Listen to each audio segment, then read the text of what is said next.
333. Je ne sais pas si je suis soulagée d'avoir été appuyée par vous, Schrödinger. Novembre m'a dit que je ressentais une impression normale de récompense, de valorisation. Je ne devrais pas en éprouver de culpabilité. Pourtant, je ne peux pas m'empêcher de me dire que ce n'est pas logique. Mars est un homme intelligent avec de grandes connaissances. Il est imposant, à la fois par sa voix, sa prestance, que par sa carrure qui fait ressortir ses épaules. J'ai vu Juin lui reluquer le haut du corps d'ailleurs. Enfin, pas que. Derrière son petit air de blondinette scientifique aventurière à lunettes type Indiana Jones Girl, elle doit faire partie des femmes qui craquent sur les blacks. Je m'égare. À chaque fois qu'il a dû prendre des décisions fortes dans son travail, pendant ce temps, je devais simplement décider si c'était le bon moment de prendre un chat. Et là, je me retrouve nommée à sa place pour décider de la vie des personnes. Décembre, avec qui je passe de plus en plus de temps, m'explique chaque jour que je dois surmonter mon syndrome de l'imposteur.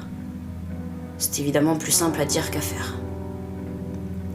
Mars a refusé toutes les discussions concernant l'aide possible à apporter à ces personnes. Je n'ai jamais vu une telle dissension dans un même groupe.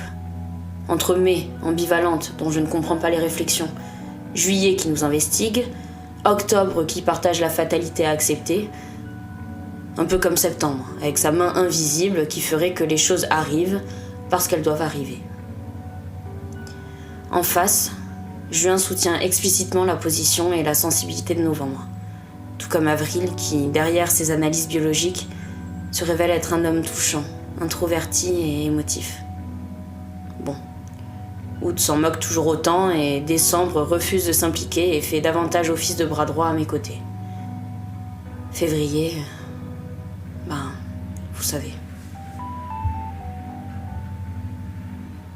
Et moi, je ne sais pas justement. Enfin, si. Il y a la jeune demi-sœur de novembre. Bien qu'elle soit psychologue et qu'elle tente de mesurer ses propos, sa petite sœur n'a que 12 ans. Elle est ici accompagnée d'inconnus. Nous ne savons pas ce qui est advenu de ses parents, le père de novembre. Mars est remontée et nous trouve émotive, subjective, éloignée des enjeux et de l'intérêt commun. Il n'adhère pas aux consignes, mais il est attaché au bien commun et à la démocratie. Comme vous l'avez compris, cette histoire de chef décisionnaire le rebute et il souhaite revenir aux règles d'origine. Il a des convictions, des valeurs fortes qu'il nous exprime. Pour ma part, je sais simplement qu'il y a des gens que j'aime, sans savoir s'ils m'aiment à la même hauteur. Mais voilà.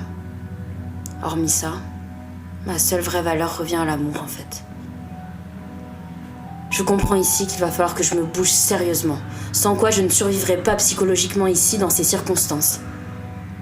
Avant l'épidémie, je n'avais même jamais réellement réfléchi à la liberté, la communauté, tout ça.